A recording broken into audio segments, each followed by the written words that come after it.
उत्तराखंड में यूसीसी लाने की तैयारी पूरी है। सीएम पुष्कर धामी ने ऐलान किया, उत्तराखंड में शीघ्र लागू करने जा रहे हैं यूनिफॉर्म सिविल कोड, सबके लिए होगा समान कानून। यह धामी की तरफ से कहा गया है, उत्तराखंड के सीएम की तरफ से।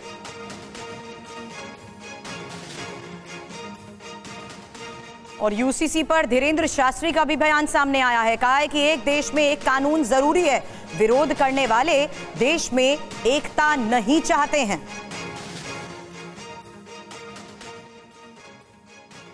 एक कानून की आवश्यकता होना चाहिए, आवश्यक है, और एक विधान होना चाहिए।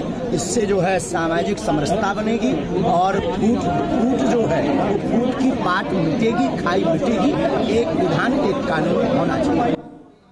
फैसाब, मामले को जिस तरीके से पॉलिटिसाइज किया जा रहा है, अब शरद पवार साहब का भी बयान देखें तो उन पर भी सवाल उठा दिए गए कि उन्होंने सिखों पर दाव खेल दिया, इसलिए इस तरीके से बात कह रहे हैं वो। किस सिख नेता ने कहा, किस जैन नेता ने कहा, किस बौद्ध और ईसाई नेता ने कहा, ये बताइए। शरद पवार खुद ही नेता बने जा रहे हैं, अपने मुंह मियां मिट्टू बने जा रहे हैं। वो कहां सिखों के प्रतिनिधि हो गए, वो कहां जैनों के प्रतिनिधि हो गए। यही राजनीति है जो कि इन समुदायों को खामखा इसमें इन्वॉल्व किया जा रहा है। अब दूसरी बात, एक बात और इसमें आई थी, ठीक है कि एक मिनट मुझे कंप्लीट कर लीजिए सर, वक्त यहां धार्मिक स्वतंत्रता का हनन हो रहा है, ये कहा जा रहा है। धार्मिक स्वतंत्रता का हनन बिल्कुल नहीं हो रहा है सर।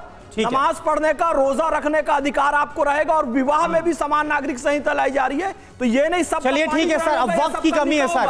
सर माफी के साथ आपको रोक रहा हूं सर, पूरी माफी के साथ आपको रोक रहा हूं। विषय का आखिरी कमेंट आपसे ले रहा हूं, क्योंकि आपने अभी जाते जाते बोला कि रिजल्ट तो पहले से ही घोषित है, परामर्श की क्या जरूरत है। वन लाइन में आप बताइए, ऐसा क्यों आपको लग रहा है?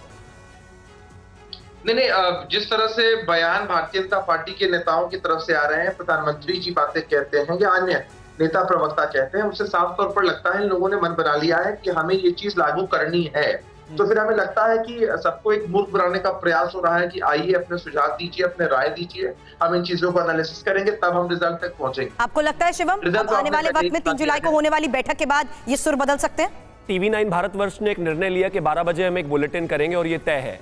कुछ लोगों ने उसमें सुझाव दिए, कुछ ने कुछ और सुझाव दिए। इसका ये मतलब तो नहीं है कि प्लान ड्रॉप कर दिया जाए कि वो बुलेटिन ही नहीं आएगा। मेरा ऐसा मानना है कि भारतीय जनता पार्टी की एक कमिटमेंट है और लोकतंत्र का यही तरीका है। सरकार कोई मसौदा, कोई बिल लेकर आती है, चर्चा करती है विपक्ष से, लेकिन अगर विपक्ष उस बात को मना करता है तो वो बिल ही ना। सवाल उठाया गया कि एक कानून में आखिर डर क्या है, और इस तरीके की बयानबाजी के साथ साथ ये डर फैलाने की बात क्यों कही जा रही है। आप सभी हमारे साथ जुड़े, वक्त की कमी थी, आप सभी हमारे साथ जुड़े, उसके लिए बहुत बहुत शुक्रिया।